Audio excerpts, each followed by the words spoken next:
This would be 3.4% of our GDP. Infrastructure investment by state governments. We will encourage states to provide support of similar scale for infrastructure, subject to their development priorities. A provision of 1.5 lakh crore rupees for long-term interest-free loans have been made this year also to support the states in private investment in infrastructure by private sector will be promoted through viability gap funding and enabling policies and regulations. A market-based financing framework will be brought out. Pradhan Mantri Gram Sadak Yojana, Phase 4 of the PMGSY will be launched to provide all-weather connectivity to 25,000 rural habitations, which have become eligible in view of their population increase. Irrigation and flood mitigation. Bihar has frequently suffered from floods, many of them originating outside the country. Plans to build flood control structures in Nepal are yet to progress. Our government, through the Accelerated Irrigation Benefit Program and other sources, will provide financial support for projects with estimated cost of 11,500 crore rupees, such as the Kosi-Michi intra-state link and 20 other ongoing and new schemes, including barrages, river pollution abatement, and irrigation projects. In addition, survey and investigation of Kosi-related flood mitigation and irrigation projects will be undertaken.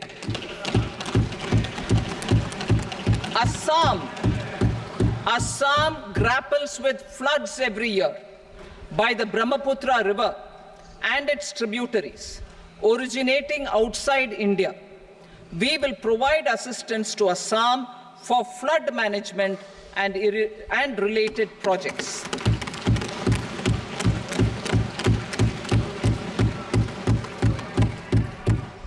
Himachal Pradesh suffered extensive losses due to floods last year.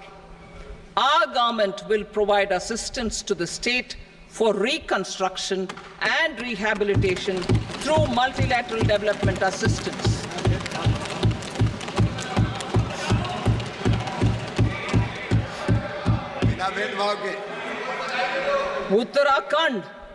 Uttarakhand too suffered losses due to cloudbursts and massive landslides.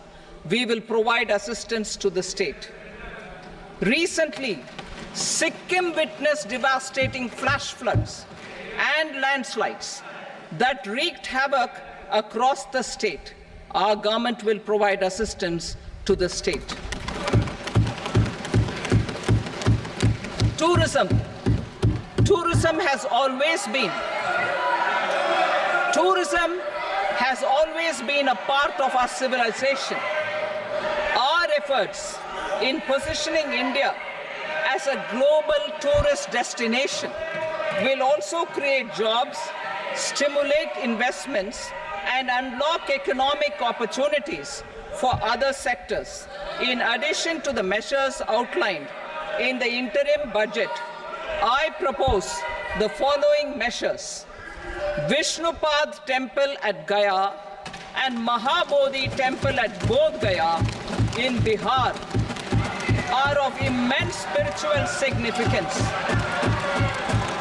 Comprehensive development of Vishnupad Temple corridor and Mahabodhi Temple corridor will be supported, modeled on the successful Kashi Vishwanath Temple corridor to transform them into world-class pilgrim and tourist destinations.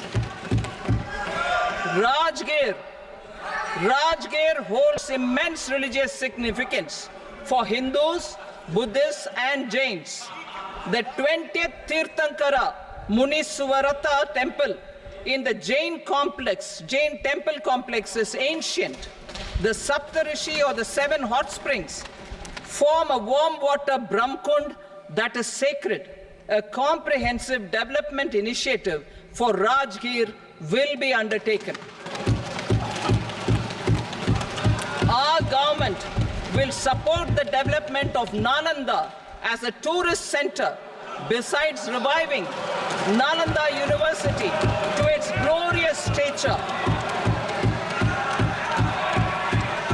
Odisha's scenic beauty, monuments, craftsmanship, wildlife sanctuaries, natural landscapes, and pristine beaches make it an ultimate tourism destination. Our government will provide assistance for their development to Odisha as well. Priority 8, innovation, research and development. We will operationalize the Anusandhan National Research Fund for basic research and prototype development. Further, we will set up a mechanism for spurring private sector-driven research and innovation at commercial scale with a financing pool of 1 lakh crore rupees in line with the announcement in the interim budget. Space economy. With our continued emphasis on expanding the space economy by 5 times in the next 10 years, a venture capital fund of 1,000 crore rupees will be set up. Priority 9, next generation reforms. Economic policy framework. We will formulate an economic policy framework to delineate the overarching approach to economic development and set the scope of the next generation of reforms for facilitating employment opportunities and sustaining high growth. Our government will initiate and incentivize reforms for 1. Improving productivity of factors of production, and 2. Facilitating markets and sectors to become more efficient. These reforms will cover all factors of production, namely land, labor, capital, and entrepreneurship, and technology as an enabler of improving total factor productivity and bridging inequality. Effective implementation of several of these reforms requires collaboration between the center and the states and building consensus as development of the country lies in development of the states. For promoting competitive federalism, incentivizing states for faster implementation of reforms, I propose to earmark a significant part of the 50-year interest-free loan. Working with the states, we will initiate the following reforms.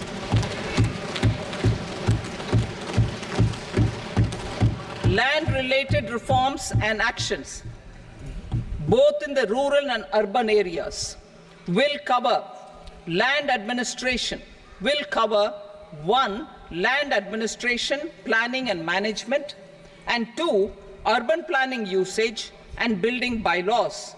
These will be incentivized for completion within the next 3 years through appropriate fiscal support.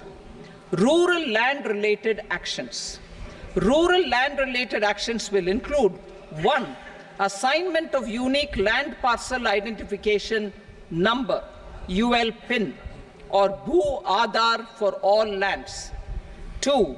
Digitization of cadastral maps. 3. Survey of subdivisions, survey of map subdivisions as per current ownership. 4. Establishment of land registry. And 5. Linking to the farmers registry. These actions will also facilitate credit flow and other agricultural services. Urban land-related actions. Land records in urban areas will be digitized with GIS mapping, an IT-based system for property record administration, updating and tax administration will be established. These will also facilitate improving the financial position of urban local bodies. Labor-related reforms, services to labor. Our government will facilitate the provision of a wide services to labor, including those for employment and skilling. A comprehensive integration of e-Shram portal with other portals will facilitate such one-stop solution.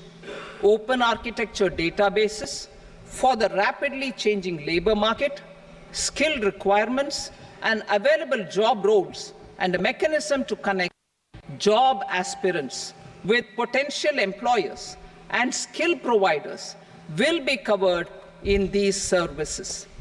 Shram Suvidha and Samadhan portal. Shram Suvidha and Samadhan portal will be revamped to enhance ease of compliance for industry and trade. Capital and entrepreneurship related reforms, financial sector vision and strategy. For meeting financing needs of the economy, our government will bring out a financial sector vision and strategy document to prepare the sector in terms of size, capacity, and skills. This will set the agenda for the next 5 years and guide the work of the government, regulators, financial institutions, and market participants.